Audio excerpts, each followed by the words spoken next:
Hey railfan friends, welcome back to another model railroading video. So I'm going to be doing two tutorials today in honor of Halloween. First off, I'll be showing you how to remove acrylic paint from your models. Secondly, I'll be showing you one way to apply waterslide decals. Without further ado, let's get started.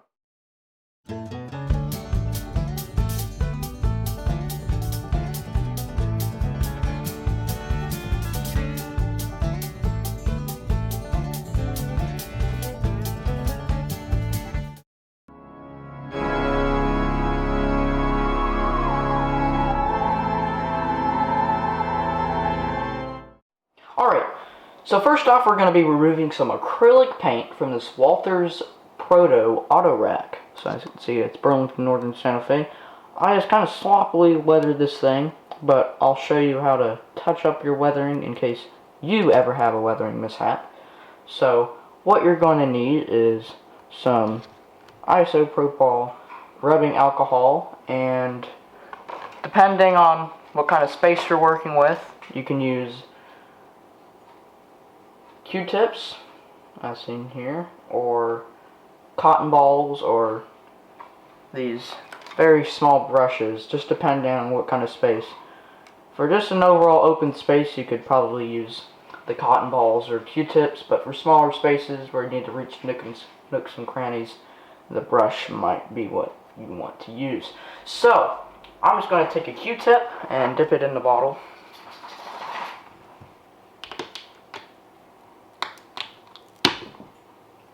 Now you gotta be careful because it's alcohol, of course. Let's take a small dipping of it. Now what I'm gonna do is just carefully brush it where I want to lighten it up, and you'll notice that the paint will kind of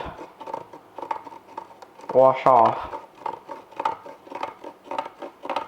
Now this doesn't affect the factory paint too badly, so you don't have to worry about chipping it or anything, but it takes the acrylic paint off pretty good. So now what you're going to want to do is get a paper towel to wipe off the excess alcohol. You don't want to get it everywhere, of course, so just kind of wipe it, and you'll already notice that it's lightened up. Just like that, and it looks way better. So that applies to basically everything. I've weathered some of my locomotives, and they're a bit too heavy, so I used alcohol, and they look way better now. So, it'll take a couple of rounds to completely take it off. What I mean is, you can't always take it directly off, but this is more of a lightening it up thing, or taking it to a point where it doesn't really make itself visible. So, with that being said, let's move on to the next tutorial.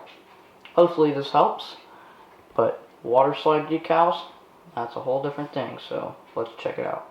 Alright, so now we're going to apply a random waterslide decal. As you can see, just some random warning labels. I just grabbed the Illinois Central boxcar from the parts bin just to show you how you can apply them.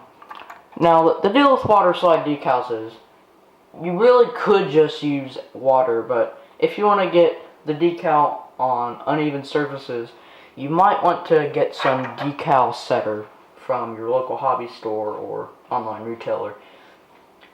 The decal setter helps it settle into bumps and curves and all that jazz, but if you're just applying it to a flat surface, then most of the time water will do the trick. Normally you'd use tweezers, but I haven't found my tweezers, so lately I've been using this little silhouette sticker tool. So I just, sorry it's not focusing, but I'll just poke a little hole on it where the decal is not affected. I can do that. Okay, there we go. Hooked myself. That's okay. Always be careful with those tools, kids. See here?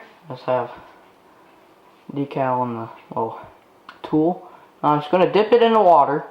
I have water in a small cup. Hold it there for about 20 seconds. So that'll help the decal slip off the application paper and onto your model. So just hold it here for a little bit. And if it doesn't slide off the first time, just put it back in and test it again. So it should be good. Just gotta find a good place to apply it. So let's see. Right here, I guess. Gotta be careful during this part so you don't ruin a decal, but that's multiple decals, so I messed that up. As you can see, it's stuck on my fingers. So this is not a very... There we go. That's what we need. So as you can see, let's just put this aside. Sorry about that. But as you can see, the decal's on, so leave it alone. Don't touch it. And let it set. Because if it's disturbed, then it will not settle. So just let it dry for a couple of minutes or seconds, depending on the decal, and it should turn out pretty good. So as you might recall from episode 1 from the Renford Central series, you saw this caboose for the roster call, but I've done some work on it, so I might as well just feature it in this video. As I showed you with this boxcar fail, I used water, applied some decals. They turned out okay. Just detail the caboose and added some more weathering to it. And of course a figure on the back. But yeah, that wraps it up for this episode. Of course the auto rack's in the back. There's a lot more you can do with it, but this is just a simple start so you know how you can do it.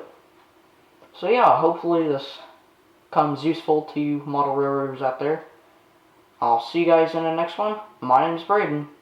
TerrellTime out.